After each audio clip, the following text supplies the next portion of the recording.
আমার ছাদ বাগানের গাছগুলো দেখুন কি সুন্দর, বর্ষার জল পেয়ে এত সবুজ হয়ে গেছে। আর প্রতিদিন অনেক ফুল, কি ভালো লাগে যে না, জবা, নিজের গাছে জবা ফুল দিয়ে পুজো দিতে। এই যে নানান রঙের আছে, যে গোলাপি ফুল, কড়িও রয়েছে। এই যে পাশে আরেকটা জবা, এটারও কড়ি রয়েছে।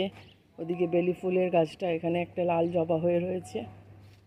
অপূর্ব রঙটা, আর কড়িগুলো বড়, বুঝতেই পারছেন ফুলগুলো কীরকম বড় সাইজের হয়। ওইদিকে গোলাপ গাছ, ওটার একটু পরিচর্যা দরকার। এই বাড়ির কাজের জন্য হচ্ছিল না করা, এখন করতে হবে। আর এইদিকে একটা যে চন্দন জবা, এখানেও ফুল ফুটে, খুব সুন্দর। মানে ফুলগুলো না এত একসঙ্গে হয়, যখন হয় না একদম, মানে 6টা 7টা 8টা, খুব ভালো লাগে। দেখুন এখানেও একটা কড়ি হয়ে রয়েছে।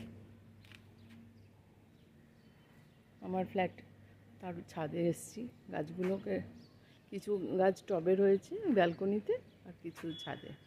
এই যে 360 ডিগ্রি দেখছে। আর যখন আমরা এসেছিলাম না, প্রথমে চারদিকটা জানেন খালি ছিল, মানে মাঠ ছিল। কি পরিমাণে যে বিল্ডিং হয়েছে আর বলার না। ওই যে দূরে দলমা পাহাড় দেখা যাচ্ছে, খুব সুন্দর ভিউটা, আশা করি দেখতে পাচ্ছেন আপনারা। এই দলমাটাকে, উপরে একটা গেস্ট হাউস আছে টাটা স্টিলের, সেটা লাইটটা জ্বলে, রাত্রিবেলা দেখা যায়। আর গরমকালে আগুন লেগে যায় পাহাড়ে, মানে ম্যানমেডই ওটা, কিন্তু ভীষণ বাজে লাগে তখন, খারাপ লাগে। দূর থেকে দেখতে তো সে ভালোই লাগে, যেন মনে হয় কেউ প্রদীপ জ্বালিয়ে রেখেছে, কিন্তু জঙ্গলের প্রাণীরা, কত দামি দামি গাছপালা, ঔষধীয় গাছের জন্য মানে দলমা হিলস মানে বিখ্যাত। নানান রকম আয়ুর্বেদিক গাছ রয়েছে এখানে।